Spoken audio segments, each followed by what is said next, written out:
We're now going to open the second theme, which deals with Project Vision.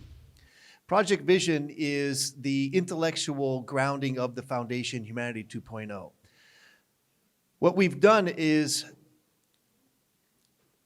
asked Father Ezra Sullivan to take over this project, which he agreed to do. He's already assembled a team of world-renowned scholars throughout the world. They've had their first encounter, and he's going to present a white paper. We want Father Ezra to give an introduction to Project Vision, what it's all about, and in order to understand a little bit more about the foundation. Last night I was at the North American College Rector's Dinner with Matt and Frank and Ed, and I'm hoping that Father Ezra still remains humble, and Father Alejandro as well, because I can't tell you how many seminarians at the North American College, when I asked them, where are you going to study, thinking, of course, the Gregorian, which is the most prestigious pontifical university, the vast majority told me, I'm studying at the Ange, which is the clerical name for the Angelicum. The Angelicum is the university where Father Ezra and Father Alejandro teach. Father Ezra is a professor of moral theology.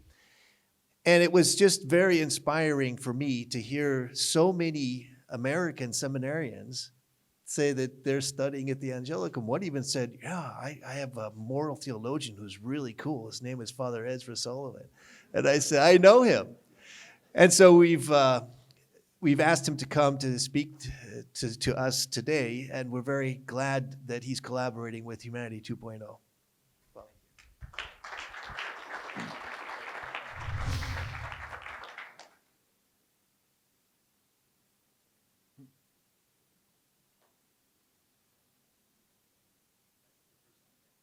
No. There's one.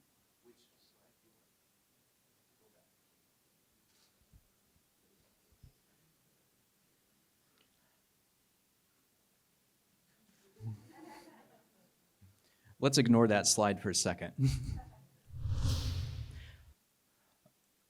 Before I came to Rome 5 years ago, and before I donned this white robe, which Dominicans officially call a habit, before I was ordained a priest, and before I converted to Catholicism, I was a Californian. My French friends like to say, were you a groovy hippie dude? Well, I was there. And I had a car, I had a job, and I had a girlfriend. And I remember one time, it was late at night, and I was with her, and we're sitting right next to each other, looking up in the sky, I promise. And I remember looking up there, and I actually had a profound experience. Seeing the stars, seeing the vastness of the universe, this blue canvas all above us. I had a sense of something. And I remember just sitting there sort of awestruck for a moment. And she looks at me and she says, "What are you thinking?" And I said, it's hard to explain. I said, I have a sense that I'm being prepared for something. And she goes, prepared for what? I don't know. Maybe something important. And I believe that the reason why we're all here is because we believe that we have a purpose. We have a mission. We have a challenge. If you wanted to call it a calling, we are here because we have opportunities that many in the world don't have. We have this opportunity to do good. We also have the opportunity, if we go down that direction, not to do good. And part of the question that I think each of us asks ourselves, both every day, but especially moments like this, where we come to Rome, we make time out of our day, and we're asking ourselves, what good should I do? What is it? And so, with that, I like to call California a land of hope. Some people say it's a land of desperation because that's the furthest you can get before you go into the ocean from, going that direction.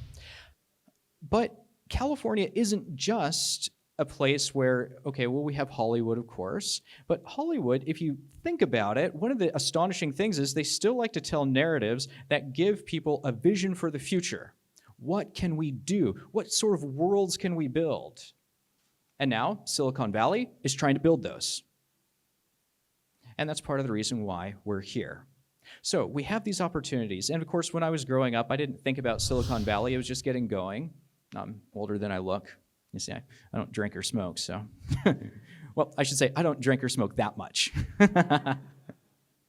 So here we are then. We have these opportunities, and we have these abilities to try to leverage our own relationships and our insight, our technology, our power. What should we do? And at first it's going to seem as if, the good that we should do, there may not be a clear way forward. It's quite interesting, though, because if we look at the place where we are in humanity, in certain metrics, we are in a better place than people have been in a long, long time. And so now we can look at the first slide. So if we notice healthy life expectancy at birth, although there is certainly a maternal crisis in terms of maternal health, we've certainly seen that. At the same time, this is not the slide that I want to show you. Actually, there should be an entirely another one on the internet. Yeah, can you find it? This is true. I mean, this slide is completely accurate, and we notice that things are getting better. See all of the metrics going up, including for Africa, which is at the bottom there. Noticing that healthy life expectancy is certainly improving. No?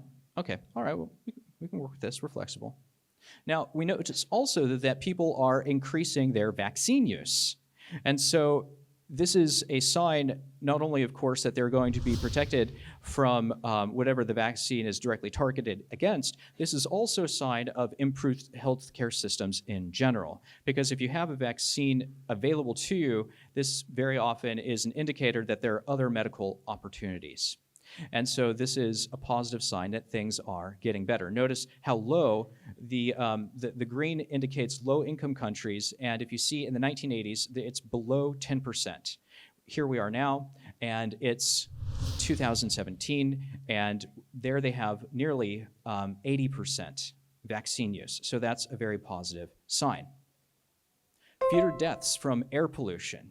We know that there's still a long way to go, but if you look back into how dirty the air was compared to how clean it's getting, then we'll notice a much bigger difference. So this, too, is a positive sign that we're actually passing laws in order to constrain the use of pollutants in the air, and this is leading to positive outcomes for human beings all over the world.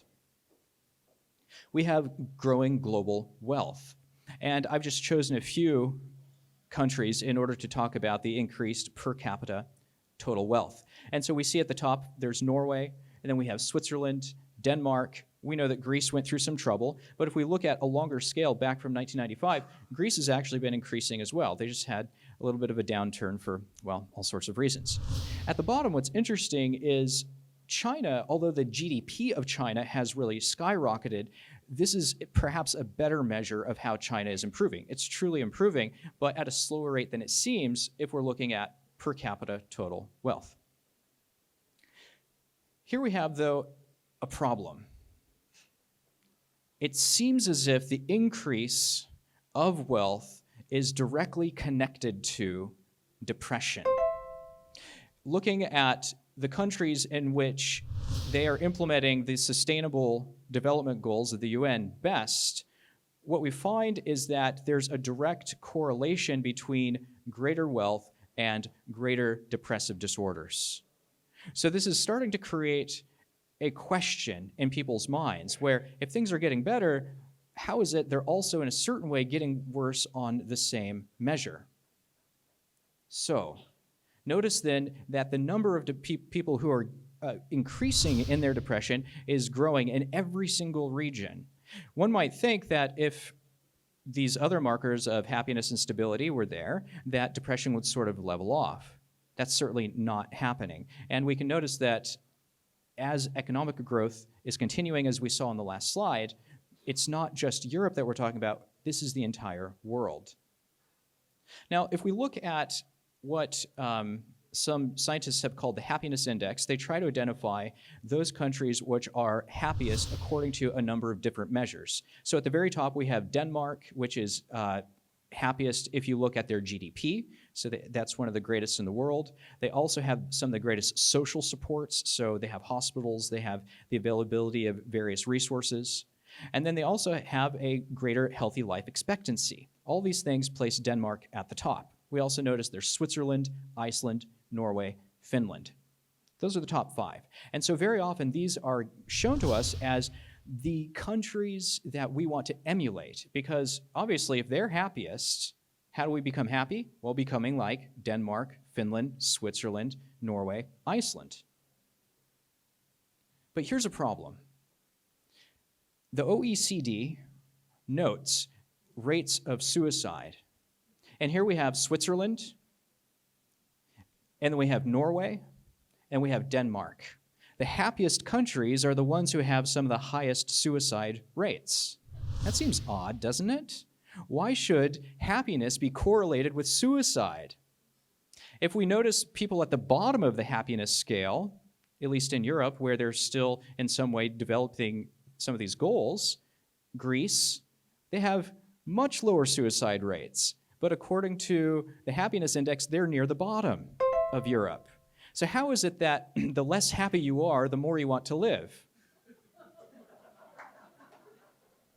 Turkey, even below Greece in terms of suicide rates. And then another instance, just to see about economic development and so on, we have South Africa, very low suicide rate.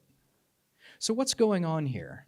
What is going on with our metrics? Why is it that we can't quite correlate what's going on? Because it seems as if now, the happier you are, the more depressed you are, and the more you don't want to live. It's almost as if the more wealth you have, the less you want to live to have and use that wealth.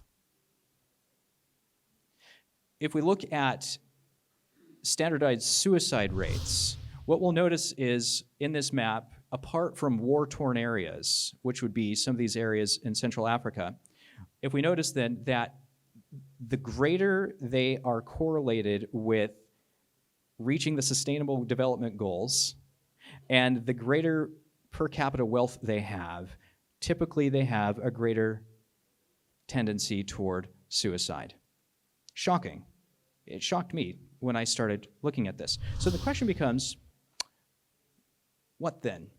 What kind of metrics should we use? If these metrics aren't quite describing human reality as we think we're living it, it seems like they're missing something very important. And in asking this question, well, this is where Project Vision came to be. Matthew, Father Philip, Murad, they approached me and they said, Father Ezra, you don't have any money.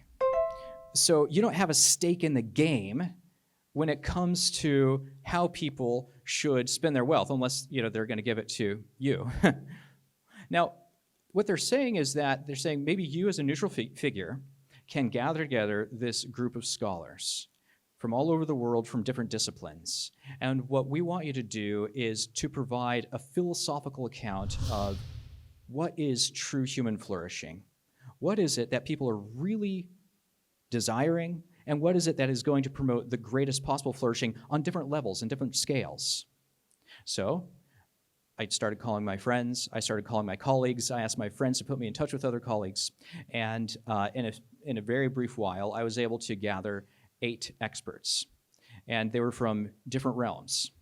We had a psychologist. We had a medical doctor. We had someone who is both a lawyer and a businessman. We had an ethicist, someone who's an expert in feminist literature. We wanted to get the whole range of possible inputs. And of course, we're just doing a small study. This would require a much larger study if we're going to see this in the most robust manner possible. So what I'm going to present to you now is a summary of some of our discussions, as well as some of our results. Now, of course, every scribe is going to insert his own little doodle to the edge. So I take full responsibility for any errors, mishaps, and misunderstandings. But I hope it does faithfully reflect at least some of the results of our scholarly encounter that we had in Project Vision 2019.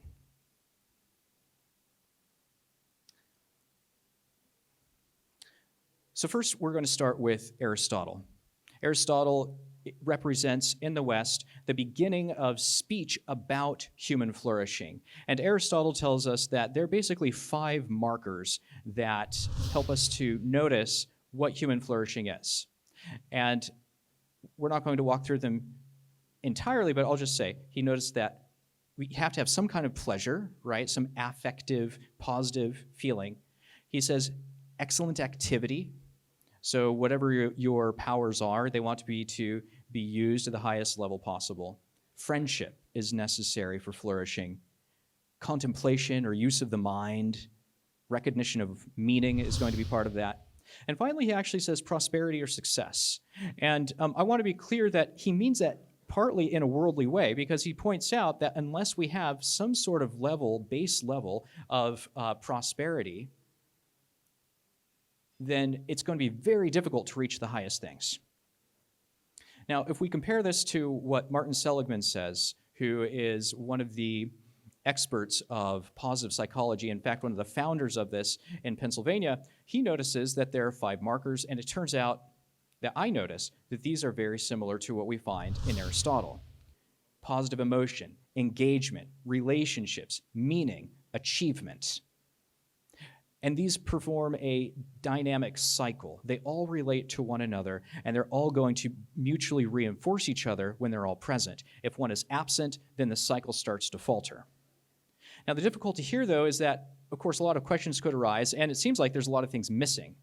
And so this is where, going from ancient wisdom and modern psychology, well, we went to Harvard, because that's where everybody goes. And so we talked with our friend, Professor Vandervelde. And he shows us that human flourishing involves actually many more elements, some of which were implicit in Aristotle, others of which were not identified by him at all. And he shows us this network of connections. And so what we have to see is, in reading this, he points out, for instance, each of these is an element of human flourishing: family, happiness and life satisfaction, work, physical and mental health. And these network nodes, these should be recognized as mutually causal or mutually influencing. And so Professor Vandervelde and his research, each one of these has many footnotes attached to them, and he's done a lot of research in this, and he's hoping to do much more research in the future in order to see how do these mutually interact. What we see is a static picture, but really these are all a dynamic system. Of course, being a Dominican, we used to be known for the Inquisition. And so we still have, a little bit of that in us. And so we always ask questions, and we say, can things be improved on? How can we go further? And so I started looking at this and talking with Professor Vandervelde, asking myself, well, what about the lateral connections? How does family relate to work and human flourishing? This is a big issue. How do we see work and education? And so we noticed there are many areas that still to be explored. And so with my team, in our research, we started going further. And one of the questions was, can we put these into a hierarchy? Abraham Maslow's hierarchy of human needs gives us the initial start to see whether or not these things are related in a causal fashion. And so we noticed that at the very bottom, he noticed 3 types of needs: basic needs, psychological, emotional, self-fulfillment.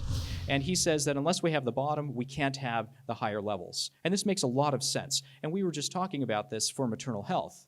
If the child does not receive food, water, warmth, rest, or if the mother does not receive that when she's pregnant, it's going to be very difficult for her to have security or safety because she's worrying about the more basic things.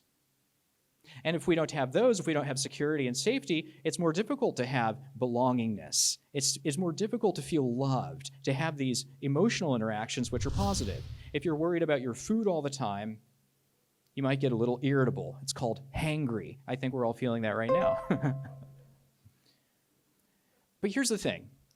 I think that Maslow, Vanderveel, Aristotle, Seligman, they're all great. They're wise, and I'm trying to learn from them. I am standing on the shoulders of giants. I am the midget trying to peer a little bit further.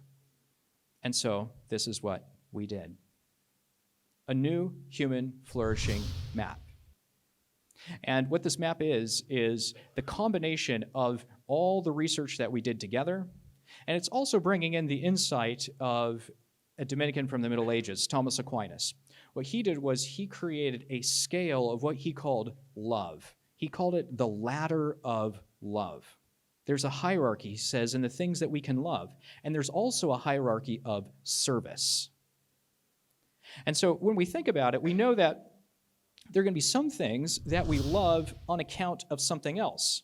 So for instance, we can say, well, why do I, for instance, love exercise? Well, some people love exercise because of the goods that it produces and not because of the exercise itself, right? So I don't love the pain. I don't love, the groaning and the sweating. What I do love, though, perhaps, is feeling healthy. I love the ability to take long walks with my friends. I love the thought that I'm going to live longer if I'm exercising. So what am I doing? Well, I'm loving exercise for the sake of a higher good. And likewise, when we say, well, we want to have maternal health, we want people to be healthy. Why? Because we're saying that maternal health aids human flourishing. So these are related to each other causally. And Aquinas will help us to see that these things, like a ladder in a way, the top organizes the bottom, and the bottom provides an opportunity for the top. So what does this look like?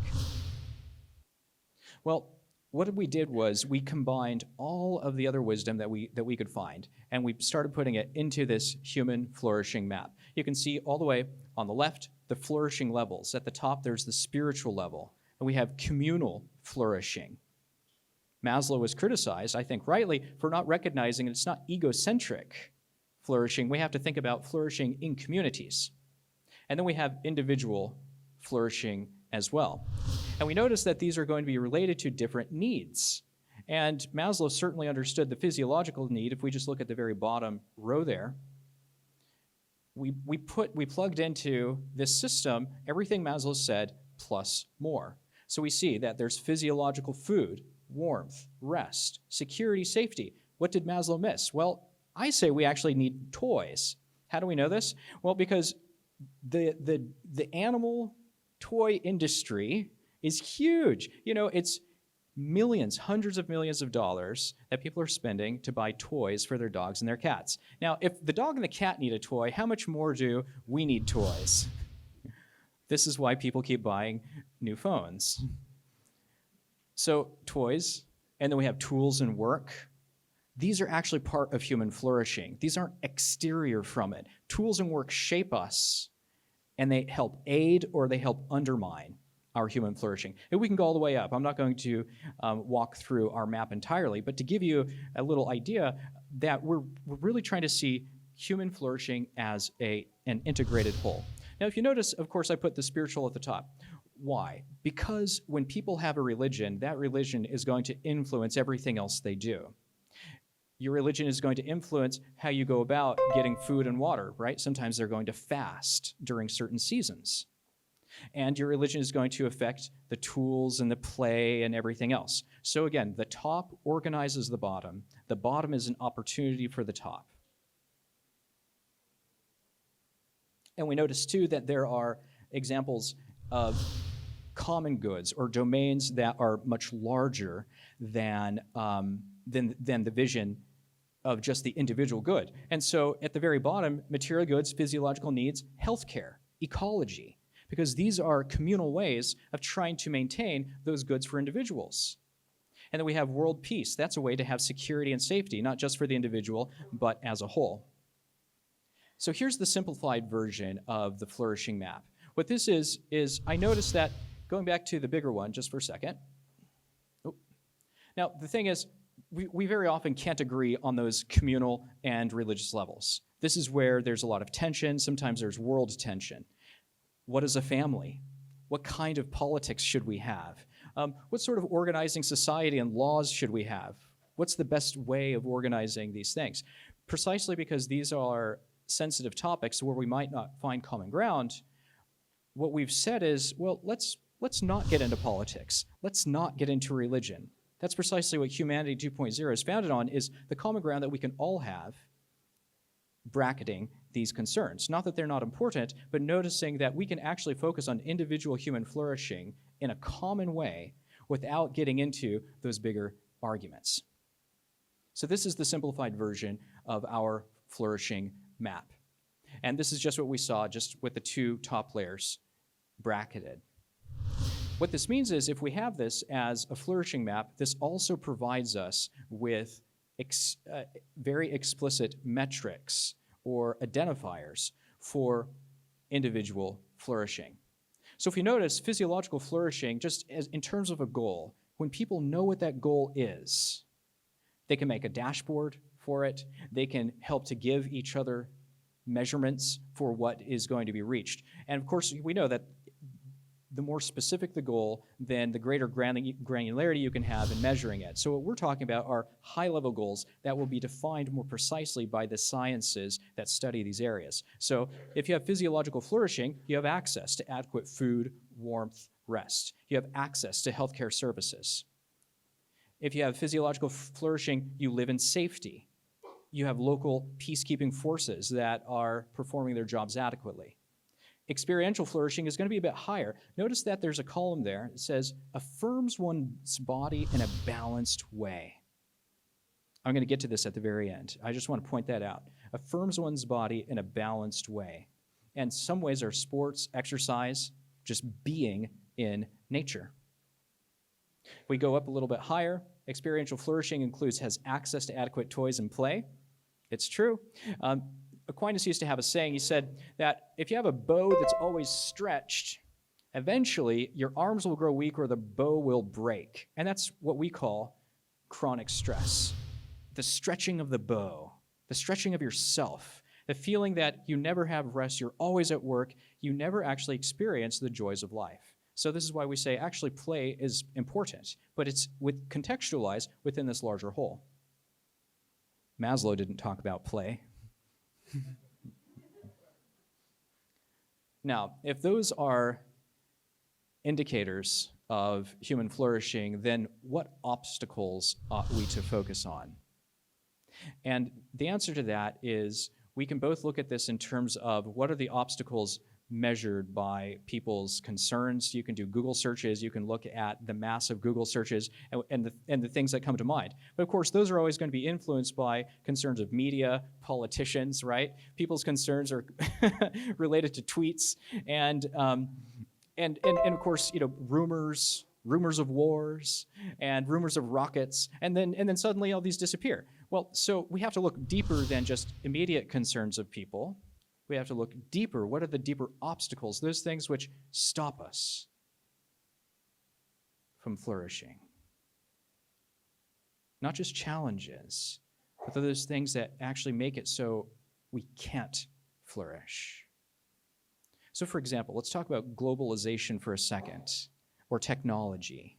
Technology and globalization go together, right? So everybody likes to complain about phones, and we like to complain about social media, and then we use it all the time.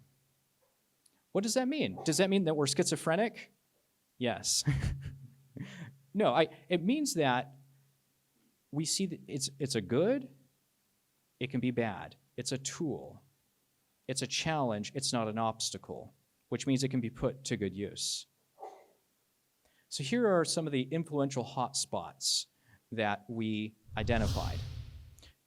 If the top are the indicators, then of course that's going to help organize everything else, because your character has a well-formed character is going to be one of the most important things that affects everything else. If somebody has a bad character, they're not going to work for helping supply health care. If they have a bad character, they don't want to help people to have better ecology. Why? Because we all know that. It's actually people who are good inside that start to do good outside. And so it's a top-down model. And what happens is we need to have the bottom, physiological flourishing, so people live and exist. And then we want to form those people so as they grow up and they flourish, now they have this self-giving cycle. And so this is why we identified some of the suppliers, schools, communications, media. These influence people's character. And we go down, we notice technology has a huge effect, a disproportionate effect on human character now, because now people spend more time with technology than they do people. And then finally, we have affirms one's body in a balanced way. This is something that Jenny Joseph was implicitly talking about when she said that, sometimes the way to fix maternal health complications and the way to improve birth is not by an app. It might not be solvable in the Mac store. She says it's human interaction and affirming their body, affirming their goodness, helping them to emotionally flourish is going to help them physiologically flourish. It seems obvious, but it's a point well worth emphasizing. So affirming one's body in a balanced way is extremely important. And this is one of the goals of the Humanity 2.0 Maternal Health Lab, is to affirm the goodness of the body in a deep, meaningful way, instead of trying to technologize everything, instrumentalize it, such that we become shaped by technology, rather than we using technology to help shape each other for a better future. So what's our conclusion then? How do we move forward? What we can say is that we've identified a map of flourishing. We've identified a number of the indicators that will help us to measure accurately what we're looking for. We've noticed some of the hot spots, and we've also noticed that there's a way forward. And the fact that we're all here shows us that there is a way forward. Thank you. The 2019 Humanity 2.0 Forum is brought to you by Cisco Systems, CSR solutions that are accelerating global problem solvings in ways that have never been attempted before, to Ulala, providing mobile blockchain solutions for the unbanked, and to Pledge Camp, the next generation of crowdfunding. A special thanks to Tonico in Vatican City for hosting our program. And lastly, special consideration to Burst IQ, a leader in healthcare and blockchain, to Crown Sterling, the leader in digital sovereignty and quantum encryption, to Dignity Health, delivering high quality and affordable healthcare for all. And lastly, to Falcon Ventures, is transformative as our entrepreneurs. And thank you, 1-800 Public Relations, for all your PR and media support. We'll be right back after these messages. Don't go